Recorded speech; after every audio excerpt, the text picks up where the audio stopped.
Well, a man stood on the roof of a building, and he looked down at the street below. And as he was standing there, the people started to gather. And the people were looking up, and some of them were pointing. And they were looking up with anxiety. And the man stepped up on the ledge of the building. And wait a minute, this is not at all what you think it is. Have you ever been on a tightrope? Yeah, I have too. But I've been on a tightrope that was only about 2 feet above the ground. And so when you're on a tightrope, you know you don't want to fall off. But if you're 2 feet above the ground, it doesn't really matter. You just land on the ground and jump. But if you have a tightrope that's high above the city streets, stretched between 2 skyscrapers, that's a whole nother story. That's crazy. But there have been people who have done it.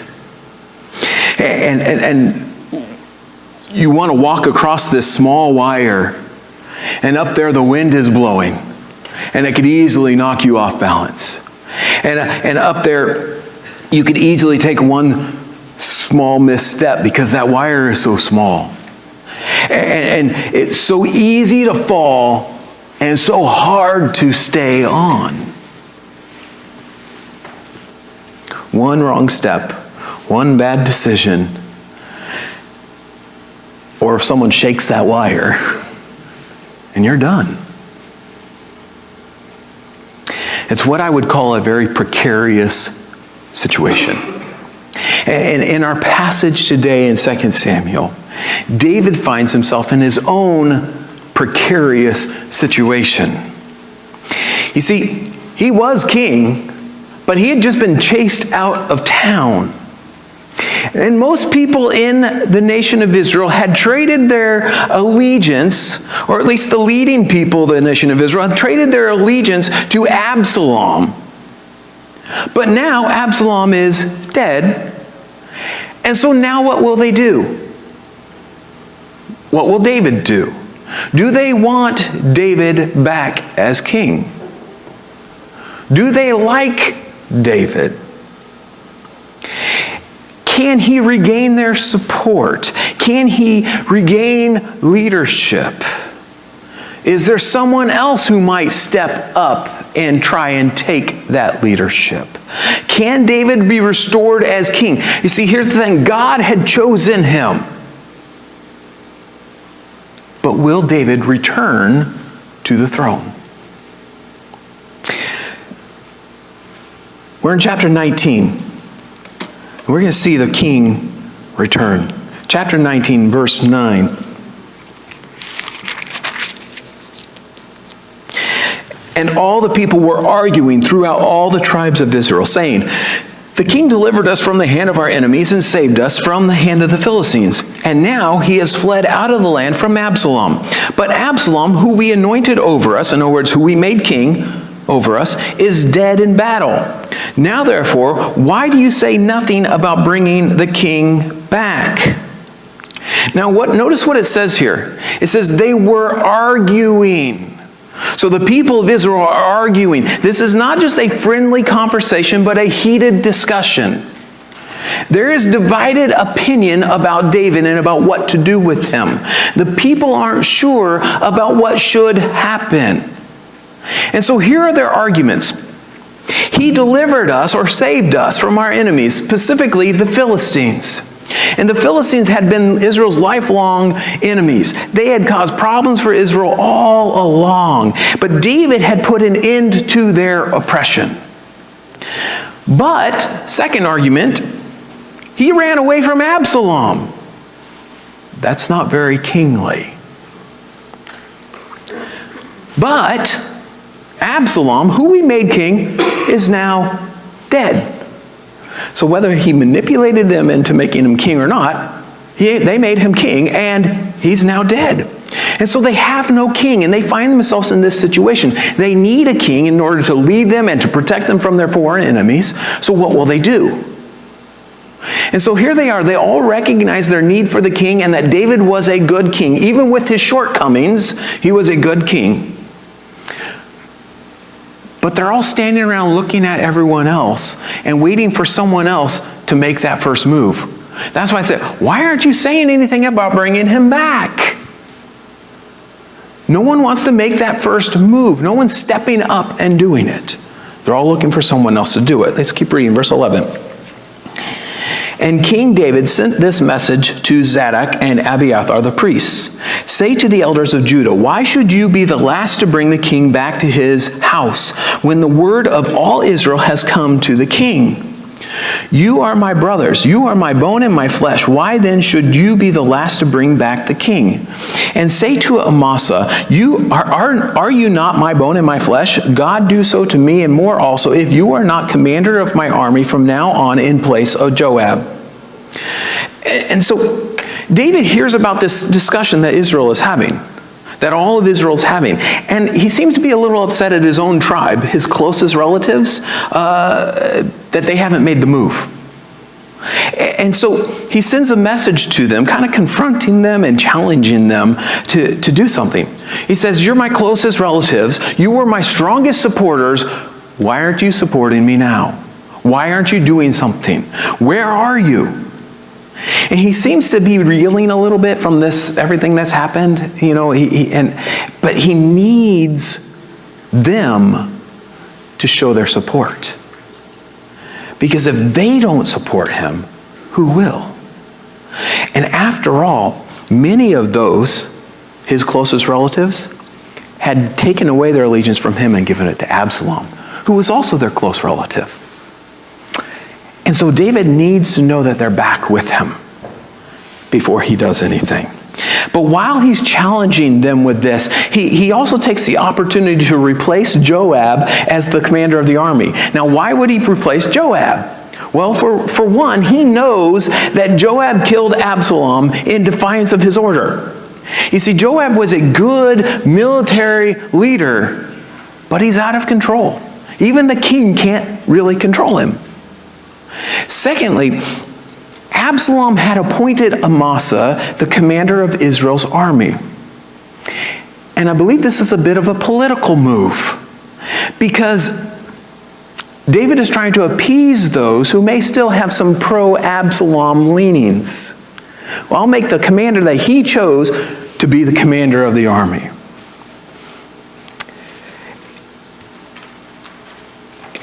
And so it's like a concession. Today we would call it in politics reaching across the aisle. Okay? And so it's a bit of a concession. It's a political move. But the third is also political. It alleviates the fears of those who might expect retaliation. If you turned away from the king and supported his rebel, the one who was revolting against him, you might expect when the king returns, he's going to take care of you. I don't mean in the good sense. But he's like saying, he's alleviating those fears. He's like, I'm going to make the commander of the army who was attacking me, I'm going to make him the commander of my army. And so David is taking these steps to secure support for his return to the throne. And it worked. Look at verse 14. And he swayed the heart of all the men of Judah as one man, so that they sent word to the king, return, both you and your servants. So the king came back to the Jordan, and Judah came to Gilgal to meet the king and to bring the king over the Jordan. And Shimei, the son of Gera, the Benjaminite from Bahurim, hurried to come down with the men of Judah to meet King David. And with him were 1,000 men from Benjamin. And Ziba, the servant of the house of Saul, with his 15 sons and his 20 servants, rushed down to the Jordan before the king. And they crossed the ford to bring over the king's household and to do his pleasure. And Shimei, the son of Gera, fell down before the king as he was about to cross the Jordan, and said to the king, let not my lord hold me guilty, or remember how your servant did wrong on the day my lord the king left Jerusalem. Do not let the king take it to heart, for your servant knows that I have sinned. Therefore, behold, I have come this day, the first of all the house of Joseph, to come down to meet my lord the king. Now, so So David heads towards Jerusalem. He gets to Gilgal and stops there. So he's just east of the Jordan River. Jerusalem is on the west of the Jordan River. So he's just east of the Jordan River, stops there at Gilgal. And Judah comes and they meet him there. The tribe of Judah, his closest relatives, come and meet him there. But some others come also. And we're told about some of those people. They come to meet him before he gets too far. And the first person we're told about is Shimei. Now, do you remember Shimei? When David was fleeing from Absalom, when he was leaving Jerusalem, Shimei came along and ran alongside of them, and he yelled curses at David. And he threw rocks and dirt at David. And he basically told David, God is giving you what you deserve. Well, at this point, David is coming back, and Shimei realizes that he was wrong. God was not ousting David from the throne. But he also realizes that David is now returning as the king. He had cursed the king. Shimei says, I'm in trouble. And so he runs. And he goes right away to meet David before he even gets back into the mainland west of the Jordan. And he confesses that he was wrong, and he submits to David, and he asks David not to hold it against him. But you notice he also takes 1,000 men, 1,000 Benjaminites. This suggests that he convinced them to give their support back to David. So it's kind of like a show of good faith. He's like, look, I brought all these men with me. They're all supporting you now. And so he comes. Now, of course, Shimei is doing this more out of self-preservation than anything else. But he humbles himself before the king. Keep reading verse 21. Abishai, the son of Zeruiah, answered, Shall not Shimei be put to death for this, because he cursed the Lord's anointed? But David said, What have I to do with you, you sons of Zeruiah, that you should this day be an adversary to me? Shall anyone be put to death in Israel this day? For do I not know that I am this day king over Israel?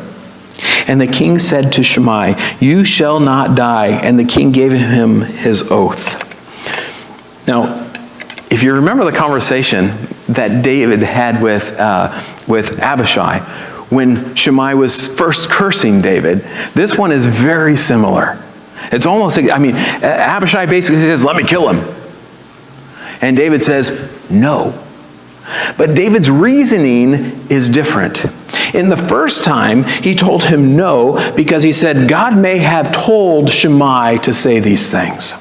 This may be God disciplining me. So he said, leave him alone. This time, I believe his answer is political. This is the day he's being restored as king. And so it's not a day to be killing people. David, in this sense, is actually being benevolent. And David also said he knew he was king now. He's secure in that, so he doesn't need to kill a man who had cursed him. So David promised Shimei he would not kill him. But here's the interesting thing. Years later, he will tell his son Solomon to put Shimei to death. But right now, David is working to solidify his rule. As if to say, yeah, I know you supported Absalom, but I can let that go. Relations in Israel are uneasy, and he's trying to calm fears and unify the people. Let's keep reading verse 24. It says, And Mephibosheth, the son of Saul, who is actually the grandson of Saul, but he's Jonathan's son, the son of Saul came down to meet the king. He had neither cared for his feet, nor trimmed his beard, nor washed his clothes from the day the king departed until the day he came back in safety. Now you remember what happened. Ziba had met David on the way out of town and said, oh, Mephibosheth thinks now he might get some power back. So he's kind of glad to see you leave. But what we see now is Mephibosheth is coming to meet David, and he is filthy.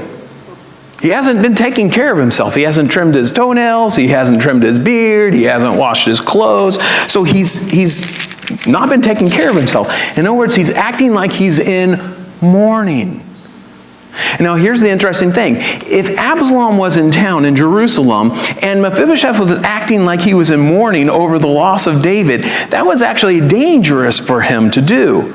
But this is what he's been doing. It says he hasn't taken care of himself since David left town. He's been in mourning.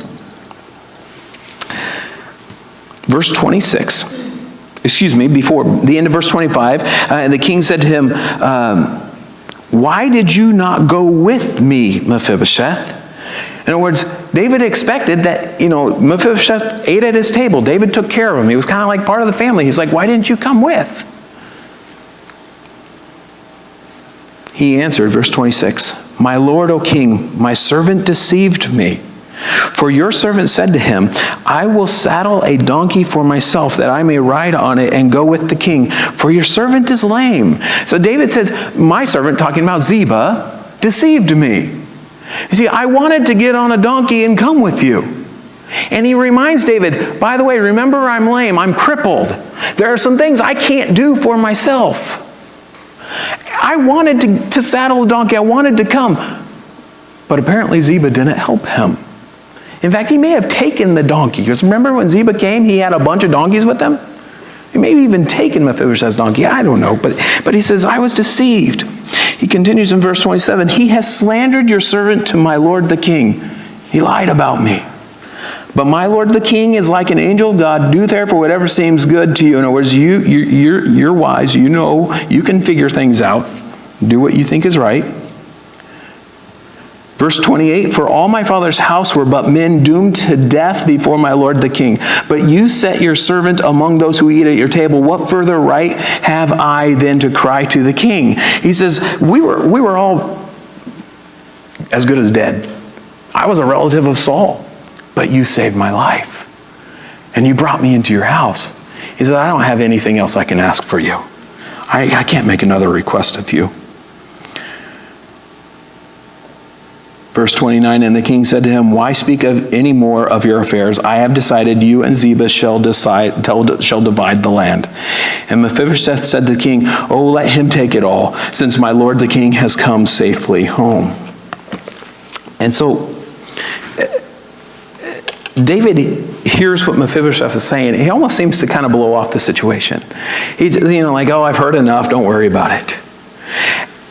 And then he makes a quick judgment. He goes, you guys can split the land. Now, why would he do this? This seems kind of odd. It's like, did Ziba lie? Did he tell the truth? What's going on? But he just makes a quick decision. Stop talking, I've heard enough, I'll split the land. Well, there's a couple possibilities. One, it could be simply that he doesn't know what is true. And he doesn't have the time right now to investigate it. And so he makes a quick decision that's a compromise. But I think most likely it's a practical decision. He can see that Mephibosheth likely is telling the truth. I mean, look at, he hasn't taken care of himself for many days. And therefore he should get the land.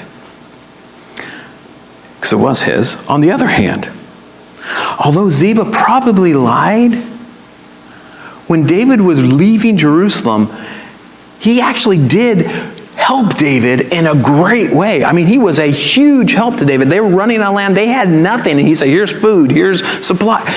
He helped him in a great way. And so David does feel kind of like obligated to him. And the other thing is Ziba is a man of standing and influence, and David still needs his support. And so he says, split the land. Keep reading, verse 31. Now Barzillai, the Gileadite, had come down from Regalim. And he went on with the king to the Jordan to escort him over the Jordan. Barzillai was a very aged man, 80 years old. And so Barzillai was one of the guys, if you remember, when David first came across to the east of the Jordan, he went to the town of Mahanaim, and 3 people brought food and supplies. Barzillai was one of those guys. And so now he's coming to see David off as he's returning to Jerusalem. It says he was old, he was 80 years old, and he said he had provided food with the king while staying in Mahanaim, for he was a very wealthy man. And the king said to Barzillai, come over with me, and I will provide for you with me in Jerusalem. In other words, David says, you did good for me, I want to do good for you. Come here and I'll take care of you the rest of your life. But Barzillai said to the king, how many years have I still to live, that I should go with the king to Jerusalem? I am this day 80 years old. Can I discern what is pleasant and what is not? Can your servant taste what he eats or what he drinks? Can I still listen to the voice of singing men and singing women? Why then should your servant be an added burden to my lord the king? So he's just giving his reason. He's saying, hey, I'm old. I don't have much time left. I'd rather just stay at home. And so he says, I don't want to be a burden to you. You don't need to take care of an old man. So verse 36 says, your servant will go a little way over the Jordan with the king. Why should the king repay me with such a reward? Please let your servant return, that I may die in my own city near the grave of my father and my mother. For here is your servant Chimham. Let him go over with the Lord my king and do for him whatever seems good. So he says, hey, let me go home. I just want to go home and basically die in peace near my relatives and all that, which is understandable. But he says, but here, if you really want to help someone or do something for me, take Chimham. And we don't know who Chimham is. It's possible it's one of his sons. But he says, take him and do whatever you want for him. And David responds, 38, and the king answered, Chimham shall go over with me, and I will do for him whatever seems good to you. And all that you desire of me, I will do for you. So he basically says, hey, if that's what you want, that's what I'll do. Verse 9, then all the people went over the Jordan, and the king went over, and the king kissed Barzillai and blessed him, and he returned to his own home. Now, as you can see, things in Israel are tenuous at best. And David's not even back to Jerusalem yet. But things are about to get worse. We're going to see some divisions. Look at verse 40. The king went on to Gilgal, and Chimham went on with him, and all the people of Judah and also half the people of Israel brought the king on his way. Then all the men of Israel came to the king and said to the king, why have our brothers, the men of Judah, stolen you away and brought the king and his household over the Jordan, and all David's men with him? And all the men of Judah answered the men of Israel, because the king is our close relative. Why then are you angry over this matter? Have we eaten at all of the king's expenses, or has he given us any gift? And all the men of Judah answered them. Excuse me, I read that already. Verse 43. And the king, the men of Israel answered the men of Judah, we have 10 shares in the king, and in David also we have more than you. Why then do you despise us? Were we not the first to speak of bringing back our king? But the words of the men of Judah were fiercer than the words of the men of Israel. And so David starts heading towards Jerusalem. And this is a big deal. This is a momentous occasion. The king is being restored. It's not quite the same as when he was first being made king, but this is a big deal. They're bringing the king back. And so the tribe of Judah is bringing him across. They're with him. That's his closest relatives. And then there are some of Israel, it says. Now, in this passage, it starts talking about Judah and Israel. When it talks about Israel, it's talking about the 10 northern tribes. It's the same division that will happen later when the nation is actually divided into 2 kingdoms, Judah and Israel. And so here, this is what he's talking about. And so the other tribes, though, those 10 northern tribes, they feel slighted for not being invited to be part of this momentous occasion, to be part of the procession of bringing the king back home. So they get there and they confront the men of Judah about it, but Judah is ready with a defense. Well, he's our close relative. We're closer relatives than you are. And it makes perfect sense to them. They're like, this is only natural. They don't see the problem. But they get argumentative in the process. And they add things like, well, he hasn't given us any preferential treatment. We haven't used any of his resources. Why are you upset? You shouldn't be upset. You see, they fail to see how important it is to others to be a part of this, to be part of welcoming back the king and showing their support to their king. And so the men of Israel, they question how they could be treated so insignificantly. How could you think so little of us? And they go and they make a couple arguments. They argue that they make up the greater population. He's like, there's 10 of us, 10 tribes of us. There's only one of you. Why do you think we're so unimportant? And in fact, because there's more of us, we have more of a claim to David than you do. And this is their argument. But they also remind him that they, the 10 tribes of Israel, were the ones who first came up with the idea of bringing David back. They were the first to start discussing it. Judah didn't move till David confronted them. And so since they initiated the process, they shouldn't have been left out of it. And we're told that the argument continues. We're not told what they say, but we're told that the men of Judah spoke more severely or more harshly. So they weren't nice about it. Keep reading, verse 20. Chapter 20, verse 1. Now there happened to be there a worthless man whose name was Sheba, the son of Bichri, a Benjaminite. And he blew the trumpet and said, we have no portion in David, and we have no inheritance in the son of Jesse. Every man to his tents, O Israel.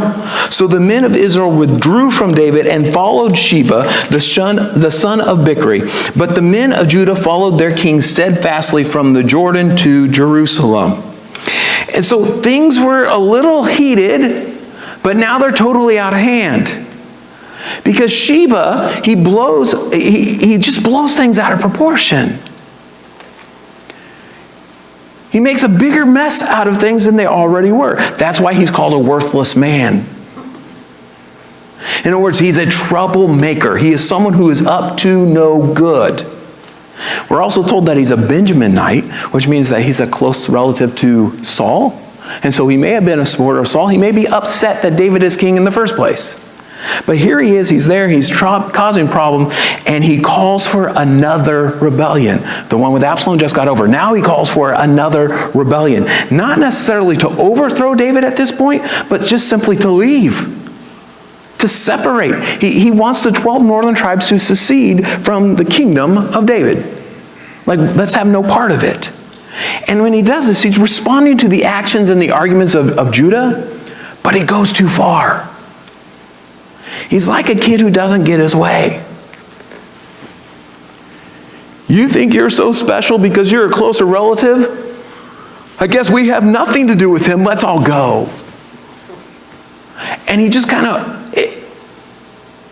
they leave. Now the ironic thing is this is actually the exact opposite of what Israel had just argued. They said, we have more claim to David.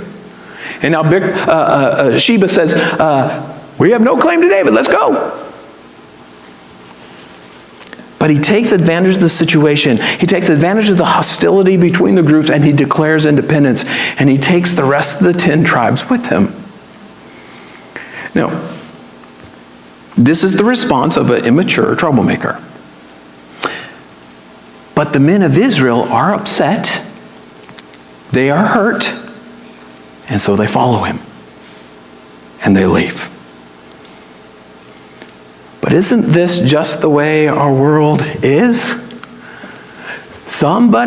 People get hurt, people get upset, and some loudmouth gets up and says something and gets everyone else to follow him. And causes divisions and causes problems. Now, why are there so many divisions? I mean, whether we're talking about our world or even in the church, why are there so many divisions? The answer, selfishness. Because we're selfish. In fact, James tells us this. In James 4, he says, what causes quarrels and what causes fights among you? Is it not this, that your passions are at war within you? You desire and do not have, so you murder. You covet and cannot obtain, so you fight and quarrel.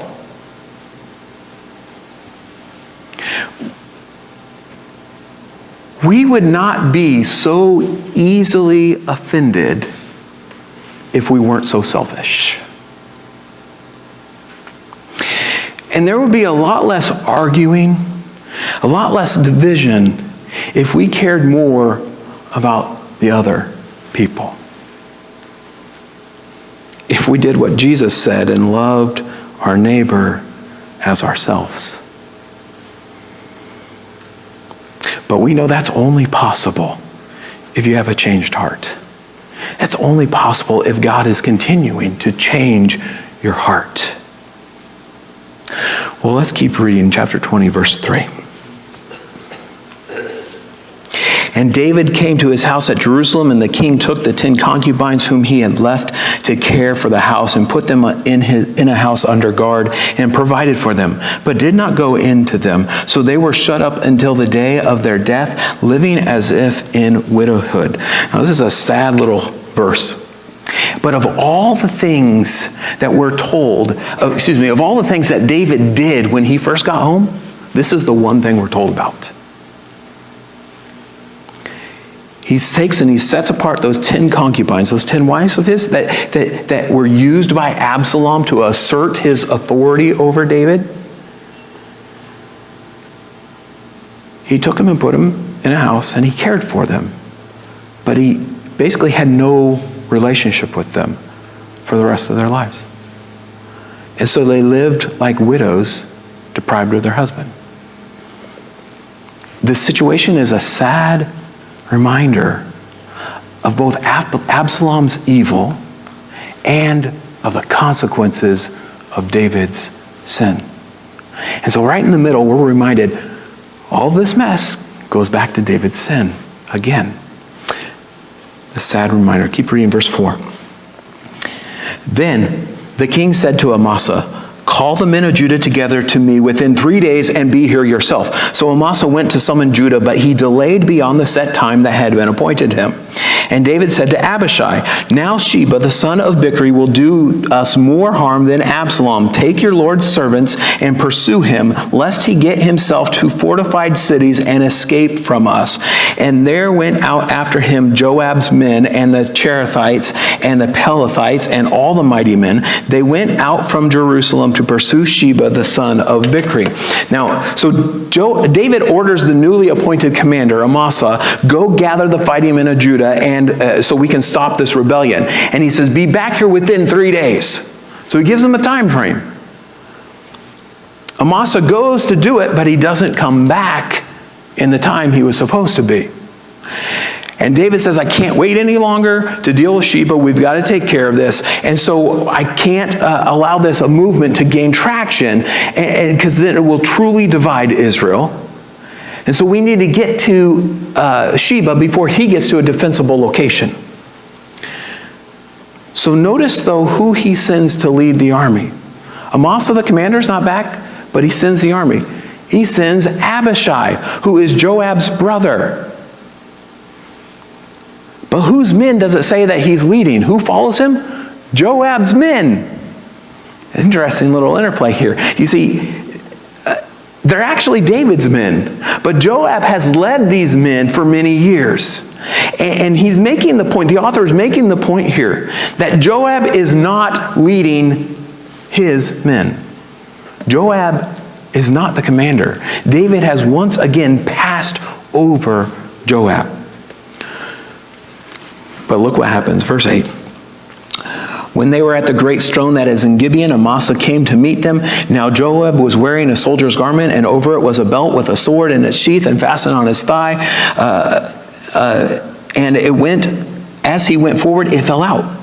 And Joab said to Amasa, "Is it well with you, my brother?" And Joab took Amasa by the beard with his right hand to kiss him. But Amasa did not observe the sword that was in Joab's hand. So Joab struck him with it in the stomach and spilled his entrails to the ground without striking a second blow, and he died.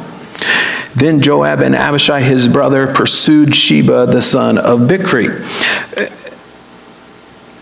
And so, well, let me keep reading. Verse 11, and one of Joab's young men took a stand by Amasa and said, "Whoever favors Joab and whoever is for David, let him follow Joab." And Amasa lay wallowing in his blood in the highway, and anyone who came by seeing him stopped. And when the men saw that all the people when the man saw that all the people stopped, he carried Amasa out of the highway into the field and threw a garment over him.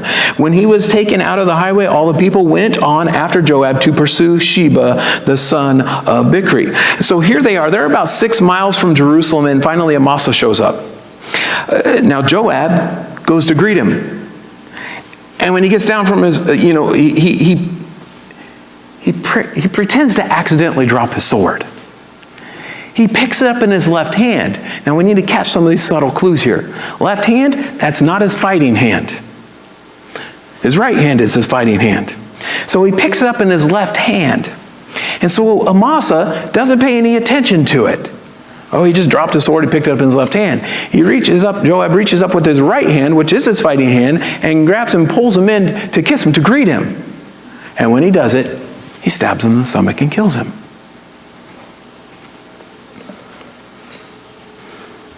Joab didn't like being replaced. Joab didn't like being passed over. Joab is still out of control, but he has reasserted his lead in this army. He's reasserted his leadership. Now, one of the men who is loyal to Joab, who's there, he sees this and he calls out. He basically suggests, he declares Joab the leader and then suggests if you're loyal to Joab, that you're also loyal to David. But as the army passes by, they all notice the body laying there, and it causes them to hesitate. That's our commander, should be following Joab. They hesitate. So the man notices it and drags the body off, throws it off in the field and covers it so they don't see it. And then the men just pass on and they follow Joab like normal to pursue Sheba. Then look at verse 14. It says, and Sheba passed through all the tribes of Israel to Abel of Beth-Maachah, and all the Bichrites assembled and followed him in. Now here's something interesting. Sheba is now about 90 miles or so from Gilgal, from where we just saw Joab and Amasa. Sheba has gone all over Israel, and there's only one group that's following him. And if you notice, they're relatives. He's the son of Bichri, they're Bichrites. And so he's only got this one group that's with him. Let's keep reading, verse 15. And all the men who were with Joab came and besieged him in Abel of Beth-Maachah. They cast up a mound against the city, and it stood against the rampart, and they were battering the wall to throw it down. So they find out where he is, they go to that city, and they basically attack the city, and they're going to tear down the walls to get to him. Normal military approach of the day.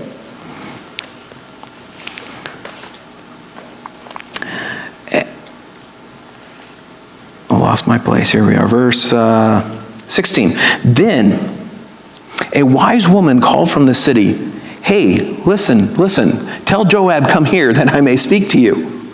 So this woman speaks up. She sees what's going to happen. And she speaks up and she says, I want to put a stop to this. Let me talk to Joab. And he came near her, and the woman said, are you Joab? He answered, I am. Then she said to him, listen to the words of your servant. And he answered, I'm listening. Then she said, they used to say in former times, let us but ask counsel at Abel, and so they settled a matter. I am one of those who are peaceable and faithful in Israel. You seek to destroy a city that is a mother in Israel. Why will you swallow up the heritage of the Lord? What she's saying here is she's saying this city has a reputation. He says, we're peaceful people. We are good people of Israel, and this is a place where people come when they need wise advice, wise counsel. Why would you destroy a place like that, Joab? And she calls the city a mother, giving it that idea like it's a well-established city that's been around for a long time, and a city that cares for people. Why would you destroy a place like that, Joab? Joab answered, verse 20, far be it from me, far be it that I should swallow up or destroy. That is not true. But a man of the hill country of Ephraim called Sheba, the son of Bichri, has lifted up his hand against King David. In other words, he has rebelled against the king. There's treason. Give up him alone, and I will withdraw from the city. So turn him over, and I won't hurt the rest of you. And the woman said to Joab, behold, his head shall be thrown to you over the wall. She says, I'll take care of it. Verse 22, then the woman went to all the people in her wisdom, and they cut off the head of Sheba. They executed him for his treason. They cut off the head of Sheba, the son of Bichri, and threw it out to Joab. So Joab blew the trumpet, and they dispersed from the city, every man to his home. And Joab returned to Jerusalem to the king. That's an interesting statement.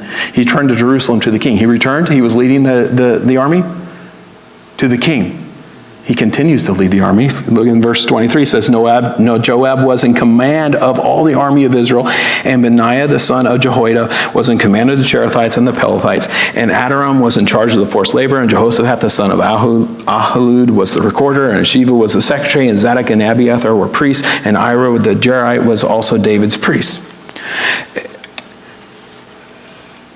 And so what we see here is this entire city, though, was in danger. But this entire city was saved because of a wise woman.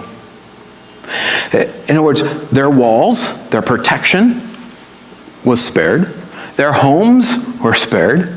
Their lives were saved because this wise woman spoke up and took action.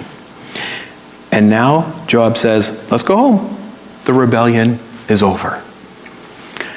And I just want to make the point, wise words spoken at the right time can be a great benefit.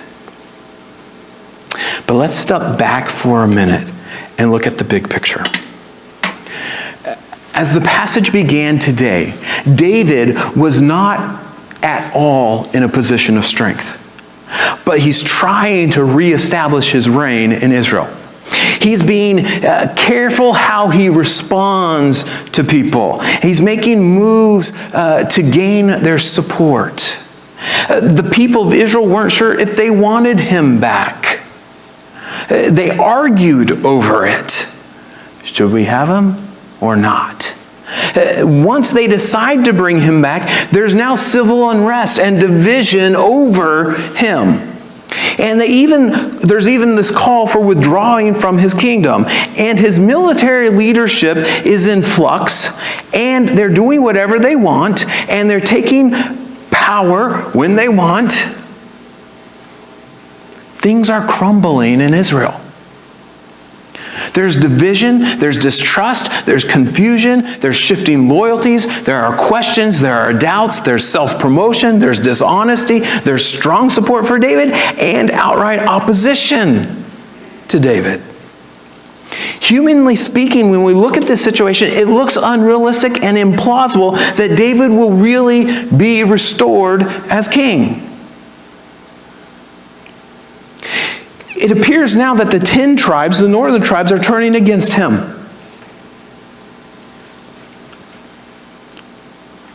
But then, Sheba goes all over and tries to drum up support to oppose David. And what happens? He can't get any. It's striking. Everyone's upset at David, but he can't get anyone to support his little revolution. He can't gain a following to oppose David. Only this one little group. And he hides in this one town, and even that town says, you're not going to hide in here. They throw his head over the wall.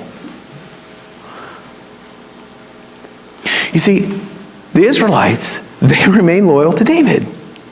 And he is restored as king in Israel. How does that happen? Why did that happen? Well, the answer is quite simply God. You see, a long time ago, God put his plan in motion. And God is working his plan. And he's keeping his promise to David. You see, God promised David the throne and a dynasty. In other words, he will have sons sit on that throne after him. He didn't say, you're going to be king for a little while. No, he says, you're going to be king. And so will your sons. And so no matter how things are stacked against David, no matter how impossible it may look, God is going to finish what he started. And his plan, God's plan, is bigger than just David. Because this is one of the things I think about when we talk about these things. The Messiah, the Savior, is a descendant of David. God knew that. That's his plan. And so God didn't stop on his plan to save us because David messed up.